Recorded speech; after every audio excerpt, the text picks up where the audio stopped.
My life, for the past 2 years, had been curated with the precision of a museum exhibit on the color beige. It was intentional. It was safe. My name is Leo. I'm 34, and I supervise the logistical ballet of a massive distribution center. My world was one of predictable patterns: truck bays, shipping manifests, and the satisfying hum of a system working exactly as it should. There are no sudden movements, no chaotic variables. I had to surgically remove them after Sarah. Sarah. Her name didn't even hurt anymore. It was just a data point, the beginning of the Great Beige period. Our end wasn't a dramatic explosion. It was a slow leak.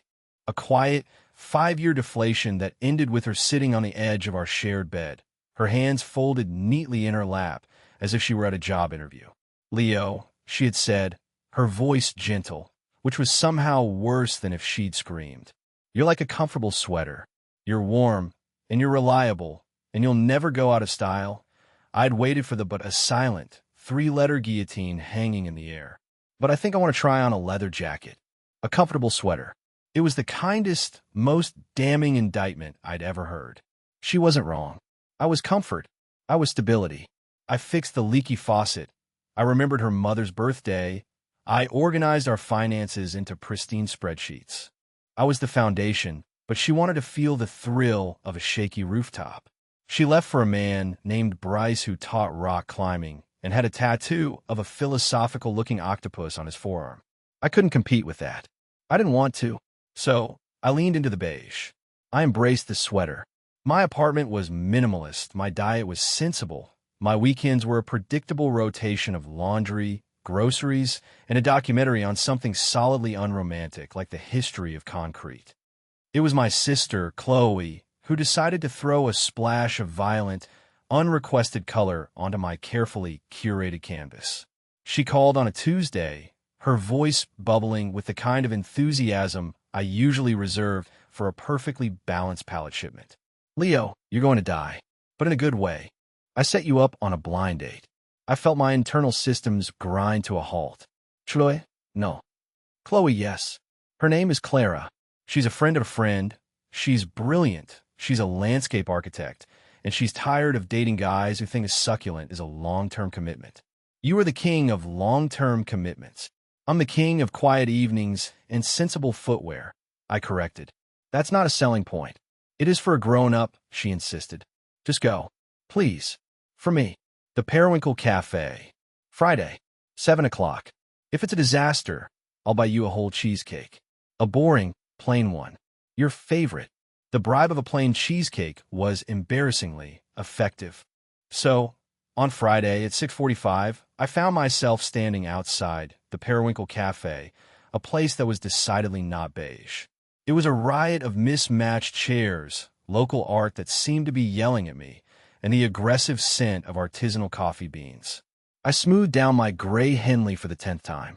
It was a good Henley. Dependable. A sweater in shirt form.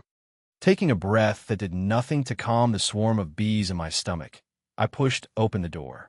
The little bell above it jingled merrily, announcing my impending doom. The cafe was busy, a low hum of chatter and the clinking of ceramic. I scanned the room, my internal threat assessment software running on high. My eyes landed on a woman sitting alone at a small table by the window. She had dark, wavy hair pulled back in a loose knot, and she was leaning over a black Moleskine notebook, writing with an intensity that seemed to create its own gravitational field. It had to be her. She was the only person in the room not performing for an audience. She was just there, focused. The instructions from Chloe had been vague. She has great hair and looks like she knows what she's doing. This woman definitely looked like she knew what she was doing. I started to walk towards her, a perfectly reasonable, non-threatening Clara forming on my lips. But then her phone buzzed on the table. She glanced at it, a flicker of annoyance crossing her features before she answered, her voice low. Hey. No, I'm a little busy. Yes, I'm sure. She stood up, turning her back to me to face the window, lowering her voice even more. Listen, I can't do this right now. And there it was, her notebook, left open on the table. My conscience, a small, well-meaning, but ultimately powerless entity, screamed at me to turn around, to go wait by the counter, to pretend I was fascinated by the different types of oat milk. But my feet were rooted to the spot. My gaze was locked on the elegant, slightly slanted handwriting that filled the page. The top of the page had a title underlined twice. Reasons not to date him. A preemptive strike. My blood went cold. Him. Me. I was the him. This was a list of reasons not to date me.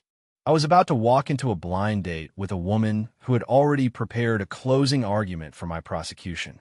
My first instinct was to bolt, to turn around, walk out that door, and retreat to the safety of my beige apartment and a documentary about bridges.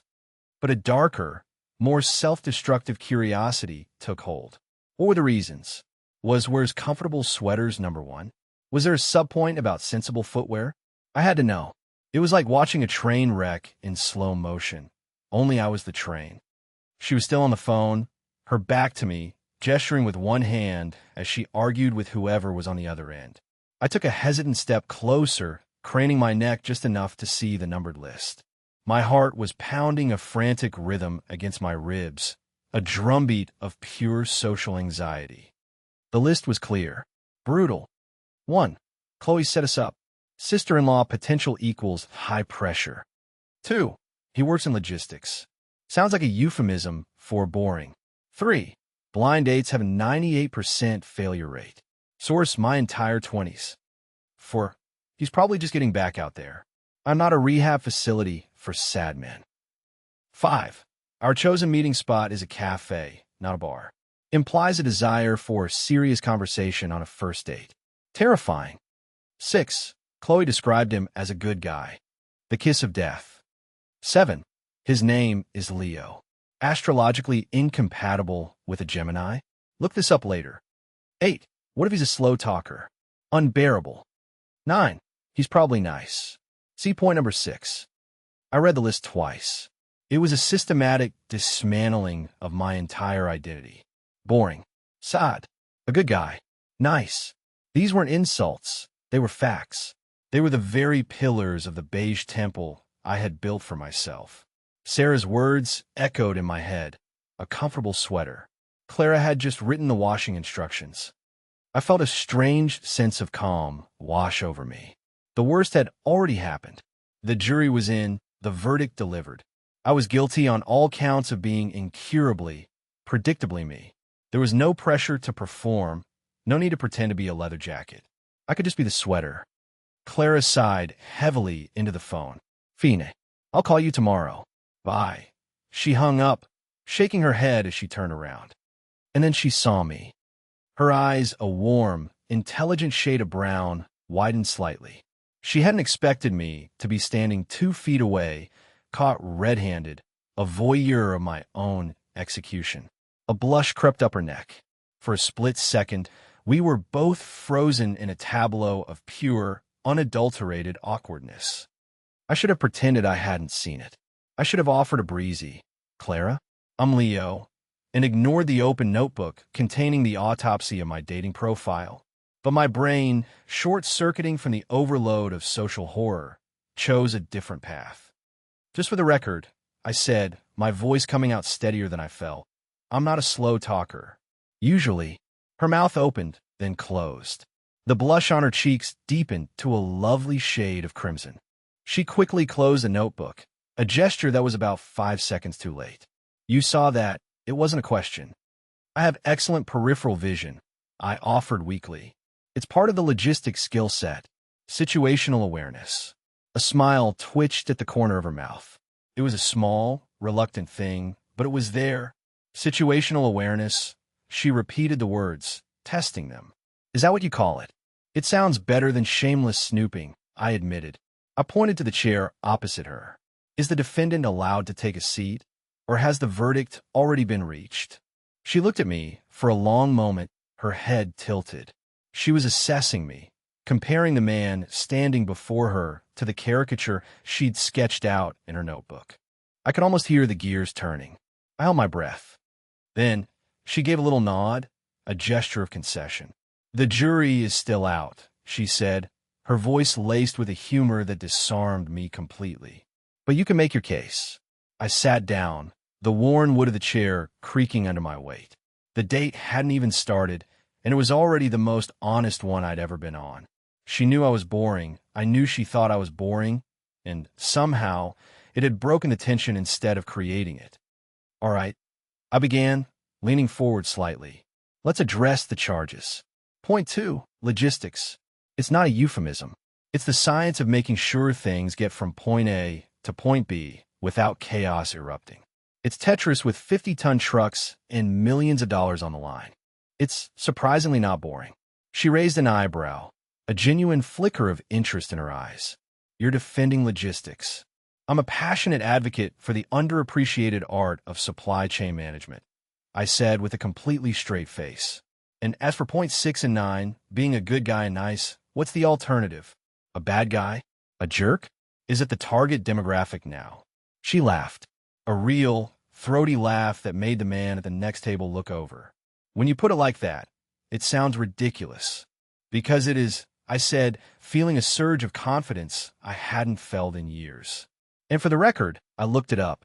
Leos and Geminis are actually considered a dynamic and entertaining match. Her eyes widened again. You did not. While you were on the phone, I confessed. I'm a quick reader and a faster Googler. Another logistics-adjacent skill. She shook her head, a slow smile spreading across her face. You're unbelievable. I prefer turf, I compte. Now, I believe we've covered all the points. Except for 1 inch, I paused, my bravado wavering for the first time. I looked from her curious face down to the black notebook on the table. There was a number 10. I didn't get to see it. The playful light in her eyes softened. She looked down at her hands, then back up at me. Maybe we should order some coffee first, she said, skillfully deflecting, before we get to the sealed evidence. A waitress appeared, saving us both. We ordered 2 black coffees, a simple transaction that felt momentous. The initial disaster had been averted. We were talking. I hadn't run away, and she hadn't thrown her notebook at my head. The list was still there between us, an unexploded bomb on the table, but for now, we were both content to ignore the ticking. The coffee arrived, hot and fragrant, a dark, bitter truce in a ceramic mug. I wrapped my hands around it, the warmth a welcome anchor in the surreal sea I'd found myself in. We fell into an easy rhythm of conversation, the kind I hadn't had with anyone since before Sarah had started looking at leather jackets. Clara talked about her job, and her face lit up. She didn't just design gardens, she sculpted ecosystems. She spoke of native grasses and pollinator pathways and the psychology of how a well-placed bench can change a person's entire day. It's about creating a space where people can breathe, she explained, her hands moving as she talked, shaping invisible landscapes in the air between us. Our worlds are so full of concrete and right angles.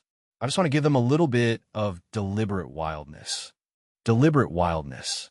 The phrase stuck in my head. It sounded like an oxymoron, but listening to her, it made perfect sense. It was chaos with a purpose. It was everything my life was not. My job is the opposite, I found myself saying. I spend my entire day eliminating wildness. I make sure the right angles are perfect and the concrete is exactly where it's supposed to be. So you're the order to my chaos, she said with a little smile. The yin to my wild, overgrown yang. Something like that. I took a sip of coffee. Someone has to make sure the trucks delivering your native grasses show up on time. A hero of the unsung supply chain, she deadpanned. I should have put that on the list. The ease between us felt fragile, like a soap bubble. I was intensely aware of not wanting to pop it. I found myself studying the little things about her. The way she had a tiny smudge of charcoal on her thumb. The way she pushed a stray strand of hair behind her ear. The way her brow furrowed in concentration when she was making a point. Sarah had always accused me of not noticing things. But I noticed everything. I just didn't always know what to do with the information. So, she said, her tone shifting slightly, becoming more serious. Chloe tells me you're recently available. Recently is a relative term, I said. It's been 2 years. In geological time, that's a blink. In dog years, I'm ancient. I think for single 30-somethings, it qualifies as hermit status. She nodded slowly. I get that. I took a year off dating after my last project. Project? He was a fixer-upper, she said with a wry twist of her lips. I thought he had good bones. Turns out the whole foundation was cracked. Before I could respond, a smooth, confident voice cut through the cafe's pleasant hum. Clara? I thought that was you. We both looked up. Standing beside our table was a man who looked like he had been assembled in a lab that manufactures charm. He was tall, dressed in a suit that probably cost more than my car, and had teeth so white they were a form of low-grade solar radiation. He radiated an aura of effortless success and expensive cologne. Clara's easy posture stiffened almost imperceptibly. The light in her eyes dimmed. Julian, she said, her voice flat. What are you doing here? Grabbing an espresso. The swill they serve at the office is undrinkable, he said, his eyes flicking from her to me, dismissing me in less than a second. He was sizing up my Henley, my sensible haircut, my entire beige existence, and finding it wanting. I felt myself instinctively shrinking, the comfortable sweater suddenly feeling shabby and worn. And who's this? Julian asked, his tone dripping with condescension. He didn't look at me. He kept his eyes on Clara, as if I were a piece of furniture she'd unfortunately been seated next to. This was it, the social test. My programming was clear: be polite, be invisible, de-escalate. Sarah had always handled these moments. She would have laughed it off, charmed the intruder, and smoothed everything over. My instinct was to stare into my coffee cup until he went away. But then I looked at Clara.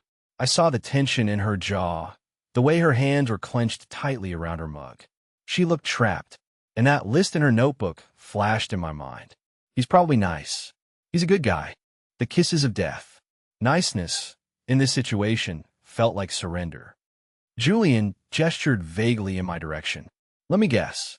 One of Chloe's charity cases? Something inside me snapped. It wasn't loud or aggressive. It was a quiet, clean break with my own protocol. I didn't stand up. I didn't raise my voice. I just looked directly at Julian, meeting his dismissive gaze, and I smiled. A small, calm smile. Leo, I said, extending a hand. It's a pleasure. You must be the fixer-upper. The silence that followed was a thing of beauty. It was so complete, I could hear the tiny hiss of the espresso machine behind the counter. Julian's perfectly tanned face went slack with shock. His mouth opened and closed, but no sound came out. He stared at my outstretched hand, as if it were a venomous snake. Clara made a noise. It was a choked little gasp that was half laugh, half shock. She quickly covered her mouth with her hand, but her eyes were dancing with a light I hadn't seen before. Julian finally recovered, his face darkening. He ignored my hand completely. Excuse me, the one with the cracked foundation. I continued, my voice still level, still pleasant. I finally lowered my hand. Clara mentioned she'd been working on a challenging project. I just put two and two together. It's a logistics thing. Pattern recognition. Every eye at the surrounding tables was on us now. Julian looked from me to Clara, a muscle twitching in his jaw. He had been so effortlessly in control, and in 2 sentences, I had completely dismantled his position. He was used to being the leather jacket in the room. He had no idea how to deal with a sweater that bit back. You think you're clever, he sneered, his voice a low growl. No, I said simply. I just listen. He glared at Clara. I'll call you later. It was a command, not a suggestion. He turned on his expensive heel and strode out of the cafe, the little bell on the door jingling furiously in his wake. The moment he was gone, the tension in the air evaporated. Clara dropped her hand from her mouth and let out the breath she'd been holding. She stared at me, her eyes wide with something I couldn't quite decipher. It was a mix of amusement, surprise, and something else. Something deeper. Wow, she said, her voice a little shaky. Just wow. I shrugged, trying to project a calm I didn't feel. My heart was hammering against my ribs. I'm sorry. I probably shouldn't have done that. No, she said, leaning forward, her voice dropping to a conspiratorial whisper. You absolutely should have. That was spectacular. She shook her head, a slow, disbelieving smile spreading across her face. I've been trying to do that for a year. Eva yelled, Eva reasoned, Eva sent scathing emails. Nothing worked. You just deflated him, like a punctured tire. He was overinflated. I observed. It doesn't take much. She just kept looking at me, really looking at me. It was an intense, focused gaze, the same one she'd had when she was writing in her notebook. It felt like she was scanning me, reading my internal schematics. You know, she said softly, most guys in that situation would have tried to puff out their chests. They would have gotten loud, tried to physically intimidate him. They would have made it about their own ego. She paused, her eyes searching mine. You didn't do that. You made it about protecting my peace. You saw that he was bothering me. And there it was, the moment of being seen. It wasn't about my job, or my name, or my status as a good guy. She saw the why behind what I'd done. She had looked past the comfortable sweater and seen the person wearing it. It was a feeling so foreign and so powerful that it left me speechless. Sarah had seen my quietness as a lack of passion. She saw my stability as a lack of ambition. Clara, in the space of a single, tense encounter, had seen my quietness as strength. My stability as a shield I was willing to use for someone else. I don't like bullies, I said finally, the words feeling inadequate. Neither do I, she said, her smile soft and genuine. Well, Leo, the logistics guy, you've successfully presented your case. She tapped the cover of her black notebook. I think I might have to write a rebuttal to my own opening statement. The unexploded bomb on the table was gone. In its place was something new, something that felt a lot like a beginning. And I still had no idea what number 10 was, but for the first time, I felt a spark of hope that maybe, just maybe, it was something good. We stayed for another hour, the coffee growing cold in our cups forgotten. The conversation flowed differently now, with an undercurrent of shared victory. We didn't talk about Julian again. We didn't need to. His ghost had been exorcised by a single, well-aimed sentence. Instead, she asked me about my job, and for the first time, I explained it to someone who seemed genuinely interested in the complex puzzle of it all, not just the boring-sounding title. I told her about the time a shipment of live bees had been misrouted to a frozen fish warehouse and the delicate, high-stakes operation to save them. She laughed until she cried. You saved the bees. That's the most heroic thing I've ever heard. You're like a superhero whose only power is extreme competence. My cape is a high-visibility vest, I said. It's not very glamorous. I don't know, she mused, tapping her chin. Competence is pretty sexy. The word hung in the air between us. Sexy.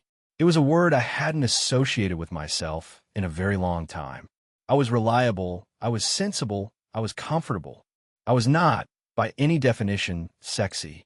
But the way she said it, so matter-of-factly, it almost felt true.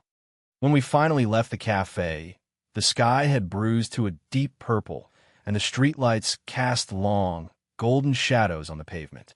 The air was cool, and I was acutely aware of the small space between us as we walked. My hands were in my pockets, a nervous habit I couldn't break.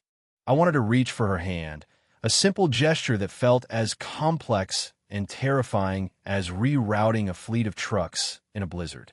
So, I said, breaking the comfortable silence. Despite the rocky start and the unexpected antagonist, I'd say this blind date is only at about a 70% failure rate, well below the average. She bumped her shoulder against mine, a light, playful touch that sent a jolt straight through my sensible Henley. I'd say we're trending in a positive direction. My preemptive strike might have been premature. I'm still hung up on the astrological incompatibility, I teased. Are you sure we can overcome that? I'm willing to risk it, she said gravely, for the sake of interzodiacal relations. We reached her corner. Her apartment building was an old brick structure with a cascade of ivy tumbling down one side. It looked like something she would design, deliberate wildness in the middle of the city. This is me, she said, stopping and turning to face me. The street was quiet. The city hummed around us, a distant, muffled soundtrack. This was the moment, the end of the date, the point where you either make a plan to see each other again or you offer a polite, well, it was nice meeting you, and walk away forever. The air crackled with unspoken questions. I had a really good time, Clara, I said, my voice softer than I intended. Me too, Leo. Her eyes were searching mine again, that intense, perceptive gaze that made me feel like she could see all my carefully constructed walls. Even the part with the fixer-upper. We stood there for a beat too long, the silence stretching. I knew I should say something, suggest something, do something. But the old programming was kicking in. The fear of being too eager, of misreading the signs, of being the comfortable sweater when she was maybe, just maybe, looking for something more. What if the Julian incident was just a fluke? What if her amusement was just relief, and now that the threat was gone, she'd revert to her original assessment from the notebook, that I was safe and therefore boring. As if she could read my mind, her expression shifted.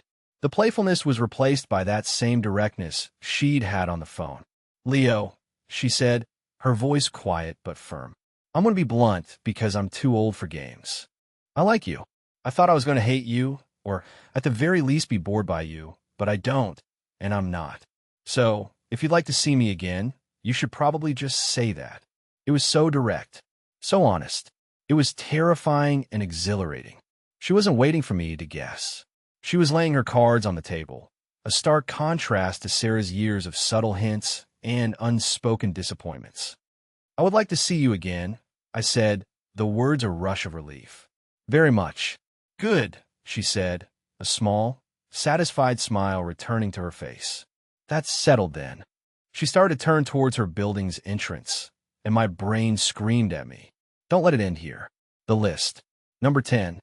Wait, I said, the word escaping before I could stop it. She paused, her hand on the heavy wooden door, and looked back at me. Yeah, the list, I said, my courage deserting me now that I had her full attention. You never told me what number 10 was. A shadow of something I couldn't read passed over her face.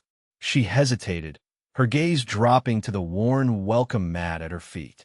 For a moment, I thought she was going to brush it off, to say it didn't matter. I braced myself for the rejection, for the confirmation that the final reason was the most damning of all. But when she looked back up, her expression was open and vulnerable. Number 10, she said softly, wasn't like the others. It wasn't a reason not to date you. It was a question. A question. She took a small step closer to me, closing the space between us. The scent of her hair, something like rain and green leaves, filled my senses. After I wrote down all the reasons it was a bad idea, all the cynical, protective things you tell yourself before you let yourself hope, I added one last 1 inch. She took a deep breath. Number 10 was, but what if he's the one who stays? The air left my lungs. But what if he's the one who stays? It wasn't an accusation. It wasn't a judgment. It was a flicker of hope. A tiny, fragile question mark at the end of a long list of cynical exclamation points. She hadn't just been cataloging my potential flaws. She had been wrestling with her own hope. The fixer-upper, the cracked foundation. Julian hadn't stayed. He was a project, not a partner. And in that one question, she had seen the one thing about me that Sarah had seen as a flaw and reframed it as a potential virtue. My stability, my reliability, my comfortable sweaterness. It wasn't about being boring. It was about being present, about not leaving. I didn't know what to say. My entire vocabulary had been reduced to the sound of blood rushing in my ears. All my witty retorts, my dry observations, they were all gone. I was just standing there, completely seen, completely vulnerable. So I did the only thing that felt right. I closed the remaining distance between us, cupped her face in my hands, and kissed her. It wasn't a Hollywood kiss. There was no swelling orchestra or dramatic lighting. It was just a quiet, desperate, and profoundly honest connection on a Tuesday night on a random city sidewalk. It was hesitant at first, a question, and then she responded, her hand coming up to rest on my chest, right over my wildly beating heart, and the kiss deepened into an answer.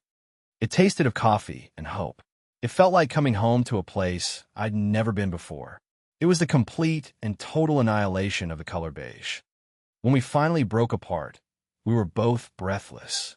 I rested my forehead against hers, my eyes closed. I stay. I whispered the words of vow. I'm the one who stays. She didn't say anything. She just tightened her hand on my shirt, a silent confirmation. In the quiet of that moment, with the city breathing around us, I knew that this was it. This was the variable I hadn't accounted for. The deliberate wildness that was about to redesign my entire world. And I was, for the first time in a very long time, not afraid. The weeks that followed were a blur of discovery. Our first real date, as we called it, wasn't dinner or a movie. She called me on a Saturday morning. "I have a crisis," she announced, her voice a mix of panic and amusement. "It involves 50 lavender plants, a misplaced delivery, and a community garden that needs them planted by tomorrow. Are you busy?"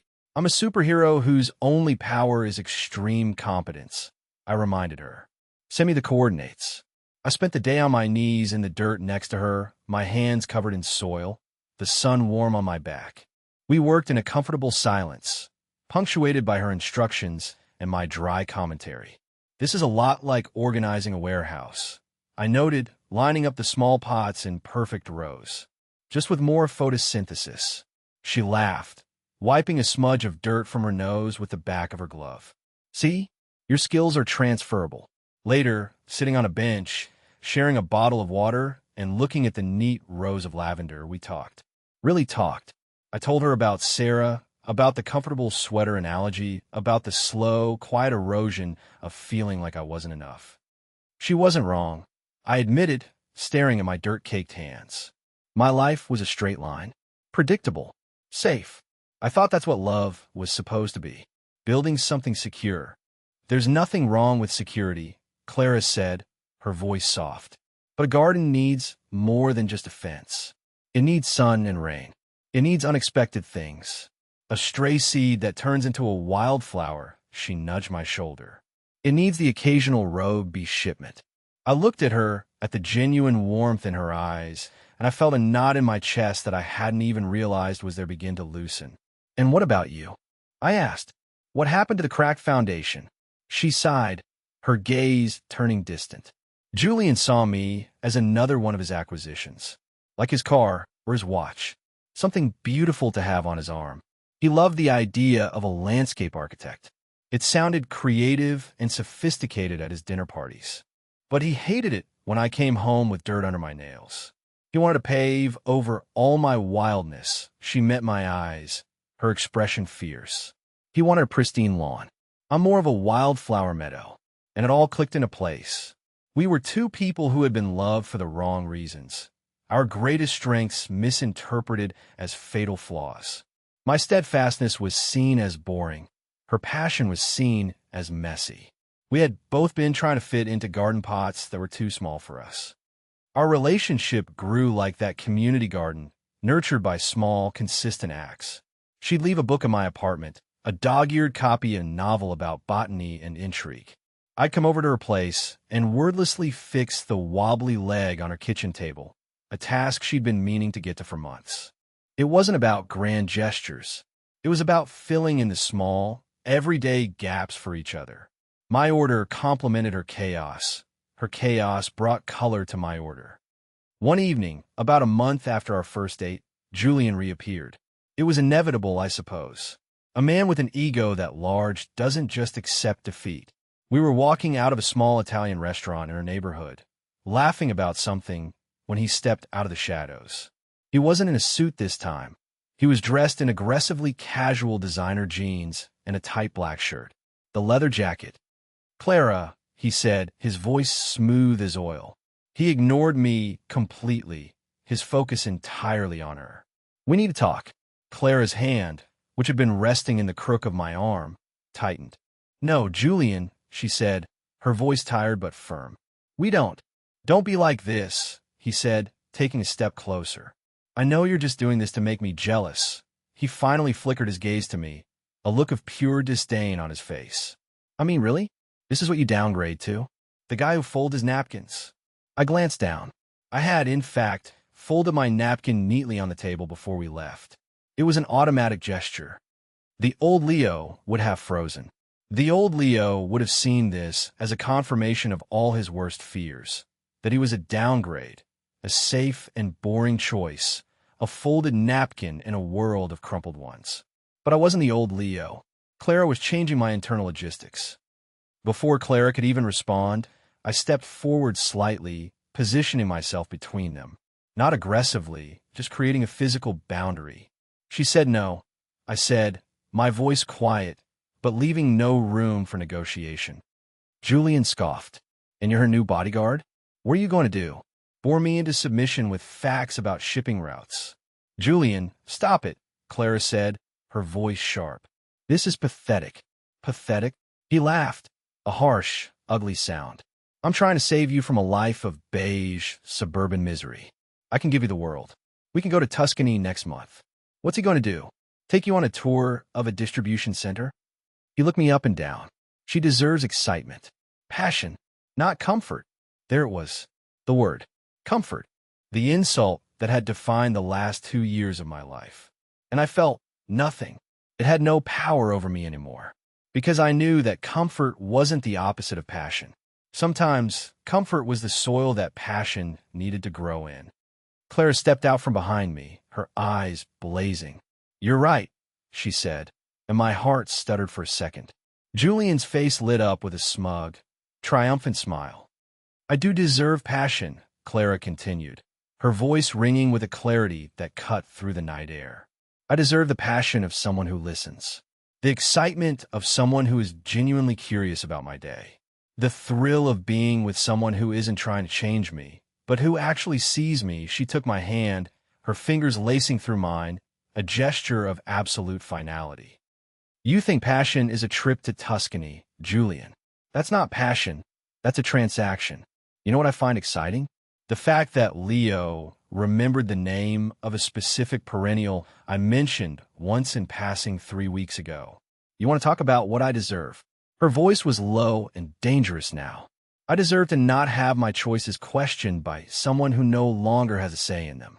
You are a cracked foundation. Leo is the bedrock. Now, for the last time, leave us alone. Julian stood there, utterly defeated, not by a show of force, but by a quiet, unshakable declaration of truth. He had no response. He just stared at our joined hands, his handsome face twisted into a mask of ugly disbelief. Without another word, he turned and disappeared into the night. We stood there for a long moment, the silence broken only by the distant sound of a siren. My hand was still holding hers, a warm, solid anchor. The aftermath of the confrontation wasn't tense or awkward. It was peaceful. The final ghost had been put to rest. We started walking again, our hands still linked. Bedrock, I said softly, testing the word. I've been called a lot of things. A comfortable sweater, a folded napkin. Bedrock is a new 1 inch. Get used to it, she said, leaning her head on my shoulder as we walked. It suits you. In that moment, walking through the quiet streets of her neighborhood, I felt a profound sense of rightness. Of everything in my life, every misrouted shipment, and every quiet heartbreak clicking into place. It wasn't about being a sweater or a jacket. It was about finding the person who was cold and making them feel warm. And for the first time, I felt like my particular brand of warmth was exactly what someone had been looking for. 2 years later, the hum is different now. It's not the sterile, mechanical hum of a distribution center. It's the low, contented hum of a life being lived. It's the buzz of the bees in the wildflower meadow Clara planted in our backyard, the gentle whir of the dishwasher, the sound of her humming to herself in her home office as she sketches out a new design. We bought a house. It's an old place with good bones and a foundation that the bedrock, personally inspected. It needed work. The garden was a mess of weeds. The faucet in the guest bathroom dripped with the tenacity of a metronome, and the walls were painted a color I could only describe as sad beige. We fixed it together. She brought the deliberate wildness. I brought the order. The result was something beautiful and uniquely ours. I still work in logistics. I still find a deep, quiet satisfaction in a problem solved, a system running smoothly. But it's no longer the defining feature of my life. It's just the thing I do between coming home to her and waking up next to her. She started her own firm, Deliberate Wildness Designs, and it's thriving. People, it turns out, are desperate for a little more nature and a little less concrete in their lives. I built her website and set up her accounting spreadsheets. She calls me her COO, chief obsessive organizer. Today is Saturday. The sun is streaming through the kitchen window, illuminating the dust motes dancing in the air. The smell of coffee and bacon hangs in the air. I'm standing at the counter, methodically loading the dishwasher, a task I still find deeply calming. Clara is sitting at the kitchen table, the same one I fixed on our third date. She has a black Moleskine notebook open in front of her, the same kind as the one from the cafe. She's writing, that same intense, focused expression on her face. A pang of nostalgia, warm and sweet, hits me. I walk over and lean down, wrapping my arms around her from behind and kissing the top of her head. She smells like potting soil and shampoo. What are you working on so intently? I murmur into her hair. She leans back against me with a contented sigh. Just a list. I smile. Oh, really? Let me guess. Reasons not to let Leo load the dishwasher because he does it inefficiently? Your dishwasher loading skills are beyond reproach, and you know it, she says, not looking up from the page. It's a different list. Is it a preemptive strike against the new neighbors? I joke, because I agree, the garden gnome is a bit much. She finally looks up at me, and her eyes are sparkling with that same light I saw in the cafe 2 years ago, the one that made me feel like the only person in the world. But now it's deeper, richer, infused with shared history and 1,000 inside jokes. No, she says softly. She turns a notebook around so I can see it. The page is filled with her familiar, elegant handwriting.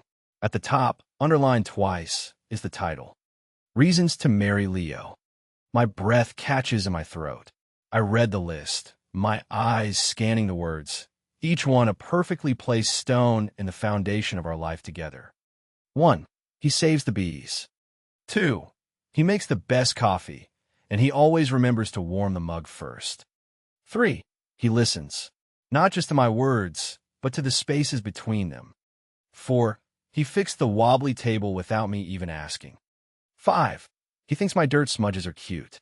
6. He's the calm in my chaos, the order in my wildness. 7. He makes me feel safe, not trapped. 8. His quiet strength. C.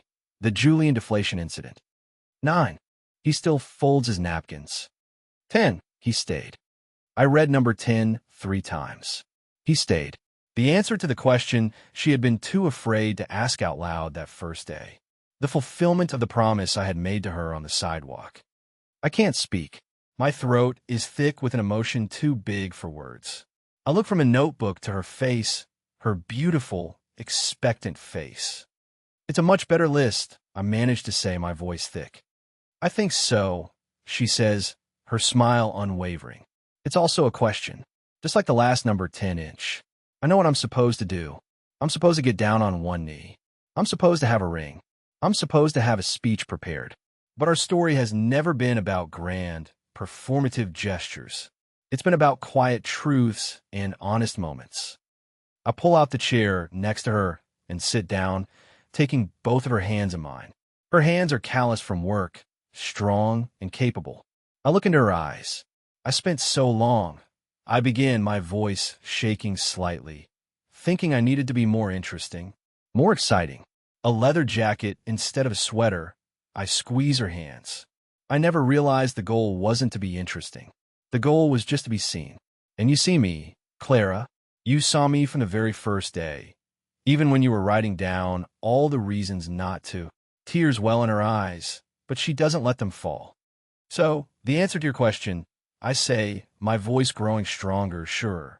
The answer to your list is yes. 1,000 times yes. Her face breaks into the most beautiful smile I have ever seen. And in the quiet of our kitchen, with the sun streaming in and the bees humming outside, she leans across the table and kisses me. It's a kiss that holds all the promises of our future, built on the bedrock of our past. It tastes of coffee and forever. It feels like home. Have you ever completely misjudged someone based on a first impression, only to find out you were totally wrong? Maybe you wrote them off as too quiet, too loud, too something. And then one moment, one conversation, changed everything. Tell me about a time you took a chance on someone and it paid off in the comments below. I want to hear your stories about finding the unexpected right where you least expected it. If you like this one, leave a like, subscribe, and I'll see you in the next.